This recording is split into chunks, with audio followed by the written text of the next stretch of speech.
Foreign Secretary, many of our viewers will have relatives and friends in Israel and in Gaza.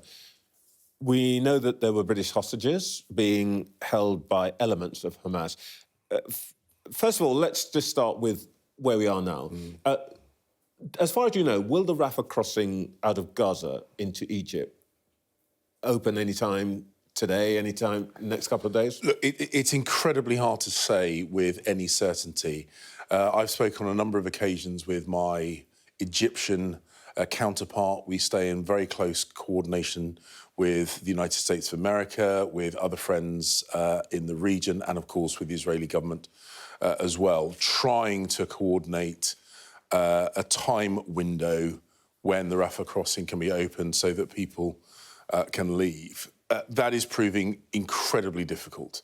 So I'm not able to say with any certainty when that crossing may be open. What is the obstacle? The Secretary of State, the American Secretary of State, Anthony Blinken, has clearly been doing the leading on diplomacy here. Are the Egyptians resisting? What is the problem? Well, the problem is it's the coordination of a number of parties, including the Egyptian authorities, including the Israeli authorities, and of course, including Hamas, who have a stranglehold on Gaza itself. And having that coordination is incredibly difficult. So somebody having to talk to Hamas?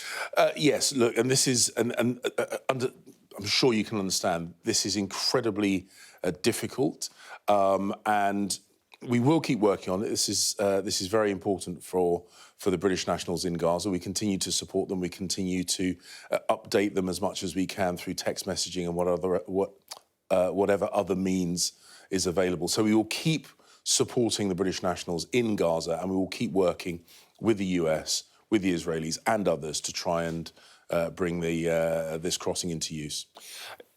What about hostages? There are British citizens amongst the hostages. Do we know how many? Well, again, one of the real challenges, and I'm not comfortable implying that we or indeed anyone else has certainty on this. The Israelis, when I spoke to them, when I visited Israel, are still having the terrible job of identifying those people who have lost their lives, trying to track down who is still missing. We know there are British nationals amongst the dead, the wounded, and probably amongst those who have been captive. But at this stage, it's not possible. I know you can't say exactly, but we're given to understand that there are at least 10. Is that a reasonable?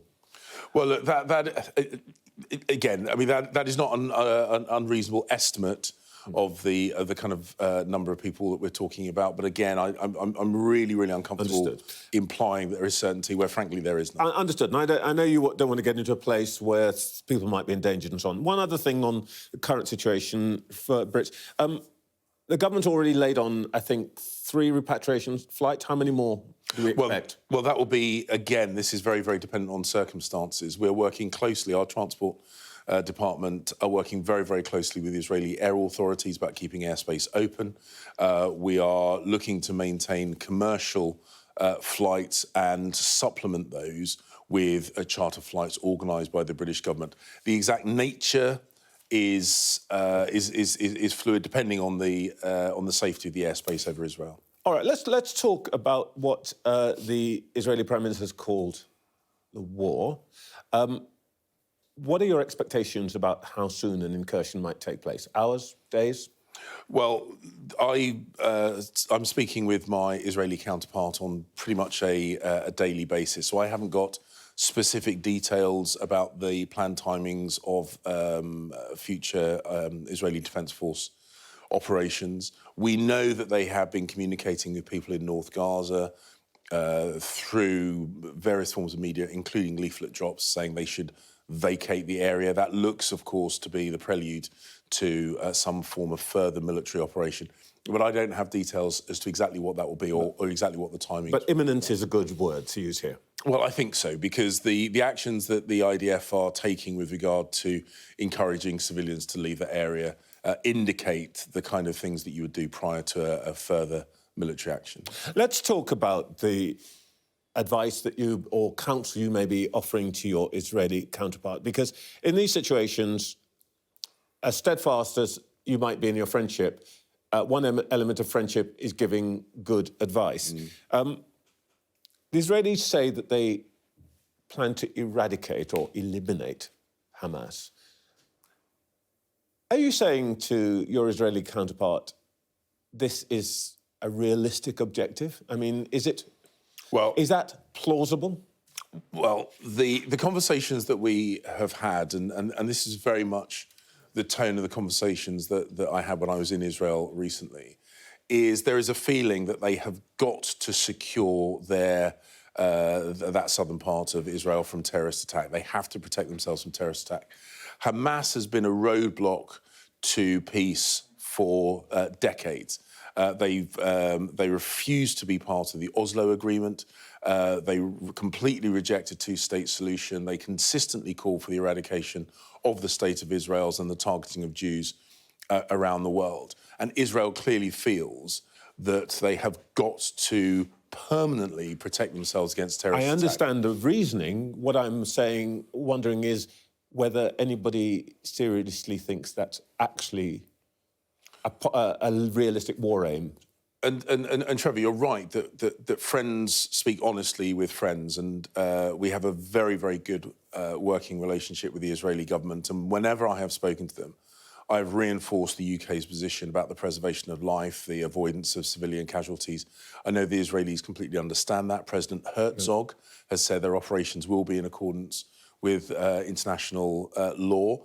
And I've said that it is in Israel's interest to avoid civilian casualties and Palestinian casualties, because Hamas clearly wants to turn this into a wider Arab-Israeli war, or indeed a war between the Muslim world and the wider world. And none of us, including Israel, want that to be the case. And so that's why we do give that strong advice from a position of friendship. And in that strong advice, would the word restraint figure?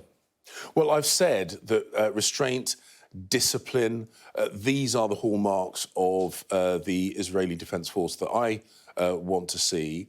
And indeed, those are the hallmarks of a high-functioning military organisation, which the IDF is, in stark contrast to the terrorist atrocities perpetrated by Hamas. And I've said, maintain that clear distinction.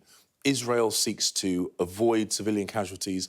Hamas seeks civilians in order to target. So to be absolutely clear, our government's position is full support for Israel, full support for military action, but we are urging restraint and discipline. So I think that is a pretty good synopsis, because, of course, we respect Israel's right to self-defence. They've experienced the most horrendous terrorist atrocity, which is still being perpetrated. Images of people being held, images of bodies being desecrated are still sloshing around on social media. So, of course, they have every right, and we support this right, to protect themselves. Whilst doing it, we've said, do everything you can to minimise civilian casualties, do everything you can to prevent Hamas getting what they want, which is this to escalate into a wider regional conflict. You're a military man yourself, and you will know much better than I do about the exigencies of the battlefield. Nothing's going to be perfect. There's always chaos and so on. However, all officers are tutored and told clearly that there's law, there are ethics and so on. I want to ask you about that. Are there limits to what you, as a government, will support in Gaza, given your, in principle, support? But is there a red line that would cause the UK government to suspend, withdraw its support for Israel? Well, of course, all support internationally is contingent on the behaviour of the partner country, and no country, including the United Kingdom, would give carte blanche to any other nation, and that is a universal truth, not specifically about Israel. But I have received regular commitments from the Israeli leadership, both military and civilian, that they are conscious that the people of the Palestinian people themselves are being used by Hamas, and they recognise that. And they're very, very conscious of their responsibilities. And as I say, President Herzog made specific reference to international law.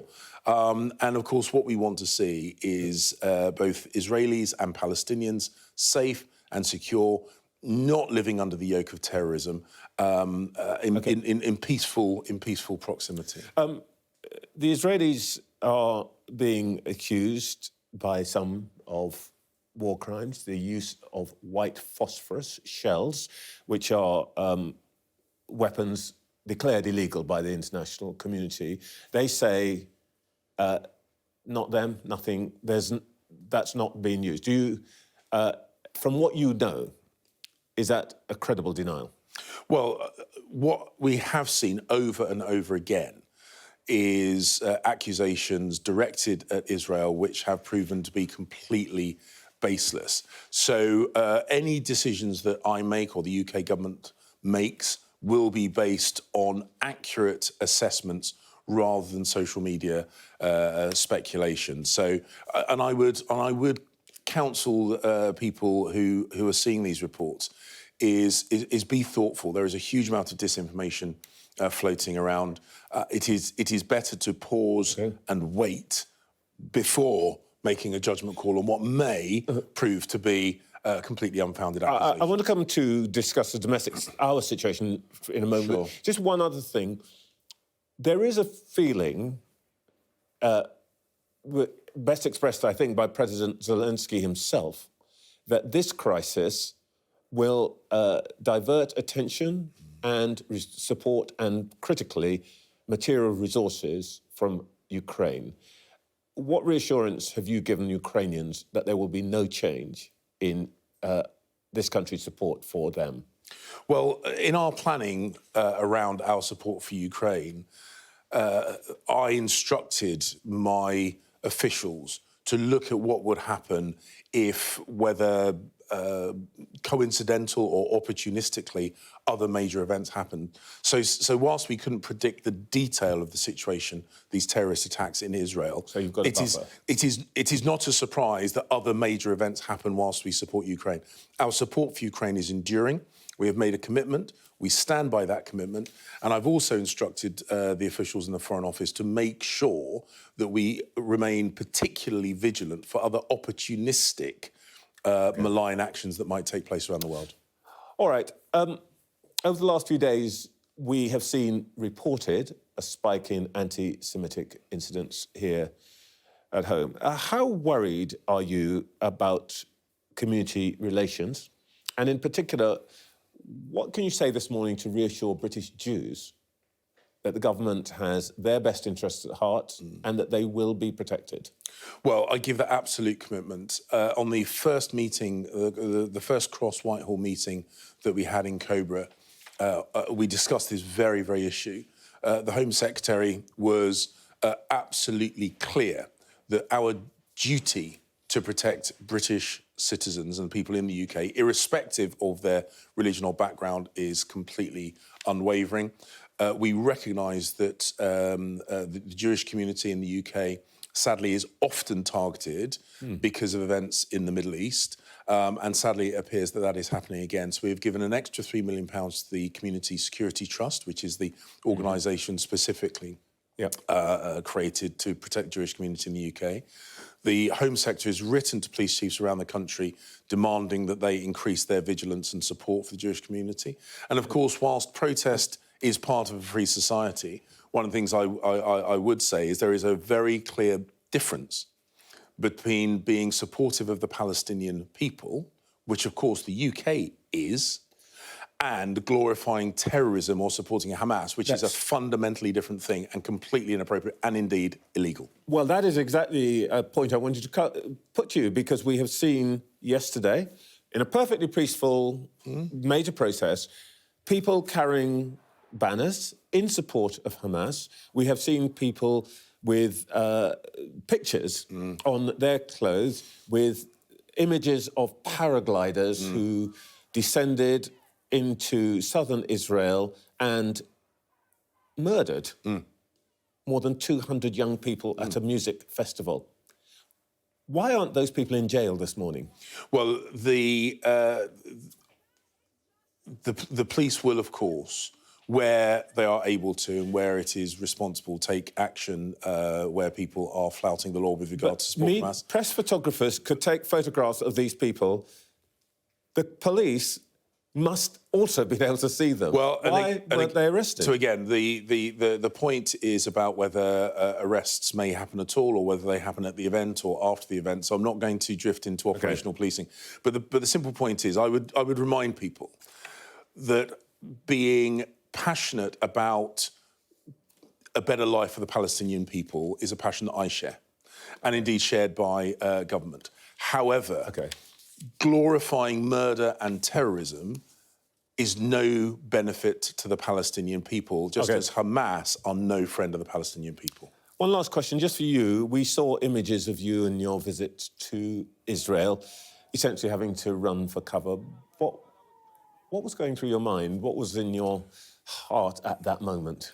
Well, I mean, I made a decision that I would go to southern Israel. I recognised that there were risks involved in that. I mean, sadly, for the people living in southern Israel, moving quickly to bomb shelters in response to air threat alerts is a regular occurrence. They were very, very used to it, and therefore it was quite reassuring. No, I mean, I wasn't afraid because, as I say, the swiftness and professionalism of the people that I was with was incredibly reassuring. The sad thing, of course, is that they are so used to this. For them, this is now habitual in terms of how they move quickly to those air raid shelters.